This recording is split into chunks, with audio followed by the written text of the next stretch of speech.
बिस्मिल्लाहिर्रहमानिर्रहीम। अस्सलाम वालेकुम। उम्मीद है आप सब लोग खैरियत से होंगे। मेरा नाम है आसिफ और आप देख रहे हैं उर्दू वॉइस स्टोरीज। बिना वक्त ज़ाया किए आज की स्टोरी की तरफ चलते हैं। आज की स्टोरी निज़ाम कुरैशी साहब ने कराची से भेजी है और उनका कहना है कि ये वाक़या उनके साथ सच में पेश आया था। चलें उनकी ही ज़बानी सुनते हैं। मेरा नाम निज़ाम है और मैं कराची का रिहायशी हूँ। जब मेरी उम्र 13-14 साल थी तो मेरे साथ एक बहुत ही खौफनाक वाक़या पेश आया था। इस वाक़े का एक एक अल्फाज सच्चे। हुआ कुछ यूं कि सन 1999 का दिसंबर का महीना था। कंफर्म डेट याद नहीं, बस महीना याद है। हम मोहल्ले के सब दोस्त मिलकर रोज शाम में क्रिकेट खेला करते थे। जिस जगह हम क्रिकेट खेलते थे वो एक पुराना सा गवर्नमेंट स्कूल था जो हमारे घर से काफी नजदीक था। उस स्कूल में लेफ्ट साइड पर क्लासेस बनी हुई थी और राइट साइड पर वॉशरूम एरिया था और वॉशरूम एरिया के साथ ही एक बड़ा सा ग्राउंड भी था। उस ग्राउंड में हम सब क्रिकेट खेला करते थे। उस स्कूल के अंदर काफी बड़े बड़े और पुराने दरख्त थे जो स्कूल की तमाम बाउंड्री को घेरे हुए थे। स्कूल की दीवारें भी इतनी ऊंची नहीं थी। हम आराम से दीवार कूद के अंदर चले जाया करते थे और स्कूल के चौकीदार को भी कोई एतराज नहीं था। वो जानता था कि हम इसी मोहल्ले के लड़के हैं। हम रोज क्रिकेट खेलते और मगरिब के टाइम वहां से वापस आ जाते। सब कुछ सेट था, लाइफ मजे से गुजर रही थी। फिर वो खौफनाक शाम आ गई जिसके बाद हम कभी उस स्कूल के अंदर तो क्या उसके बाहर से भी नहीं गुजरे। ऐसा भयानक सानिया जिसको आज भी याद करूं तो मेरी रूह कांप जाती है। हुआ कुछ यूं कि रोज की तरह उस दिन भी हम क्रिकेट खेल रहे थे और मगरिब का वक्त हो गया। हमारा भी लास्ट ओवर रह गया था। सोचा मैच पूरा करके ही जाएं। 10-15 मिनट बाद हमारा क्रिकेट खत्म हो गया।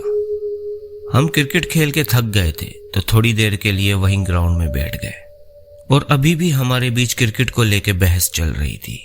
अचानक हम क्या देखते हैं कि उल्टे हाथ की तरफ जो क्लासरूम बने हुए थे उनमें से एक क्लास का दरवाजा खुद ब खुद खुल गया।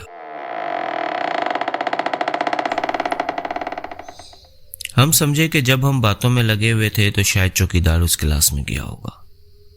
हम फिर से बातों में लग जाते हैं। थोड़ी देर के बाद उसी क्लास में अजीब सा शोर आने लग जाता है। जिस क्लास का दरवाजा खुला हुआ था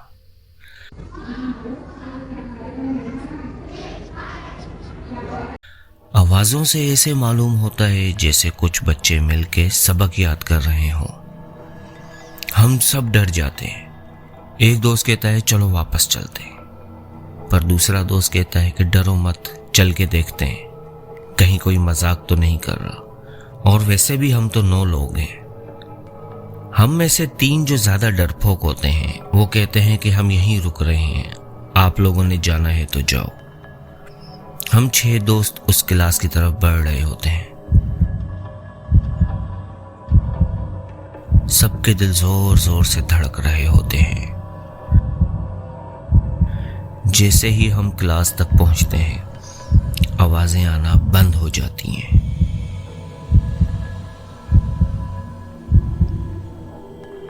हम धड़कते दिल के साथ क्लास के खुले दरवाजे से हम अंदर दाखिल होते हैं।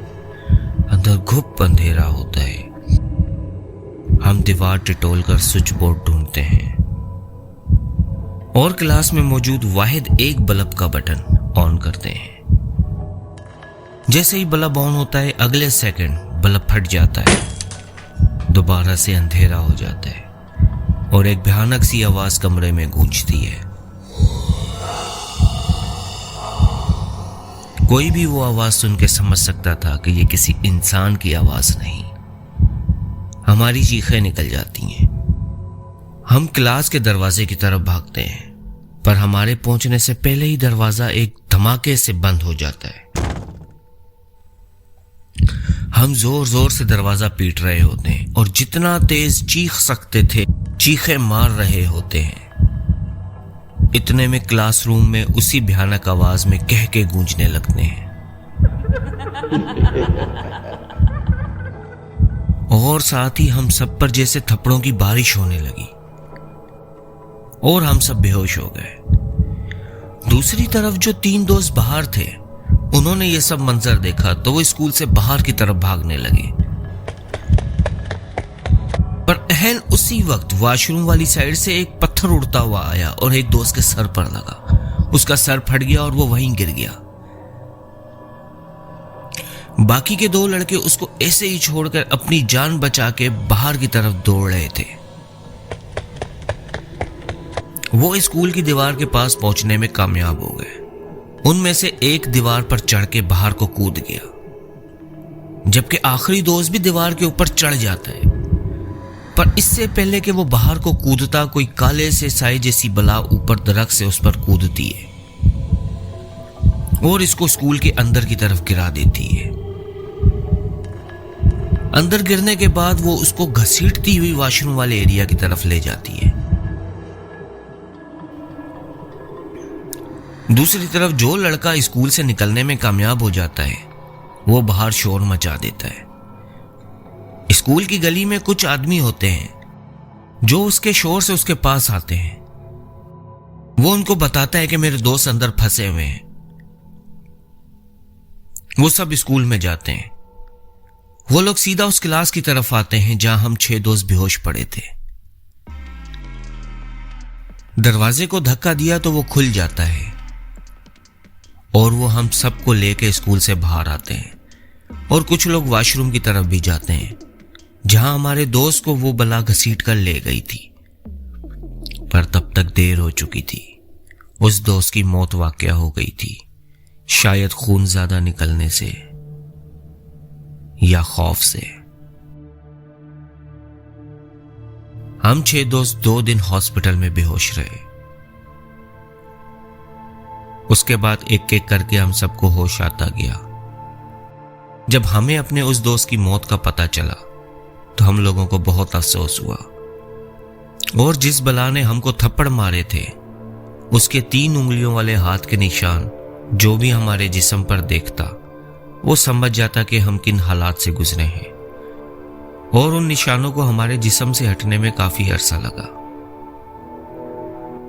हम सब आज तक पछताते हैं कि काश हमने उस दिन मैच पूरा ना किया होता, ऐसे ही वापस आ गए होते।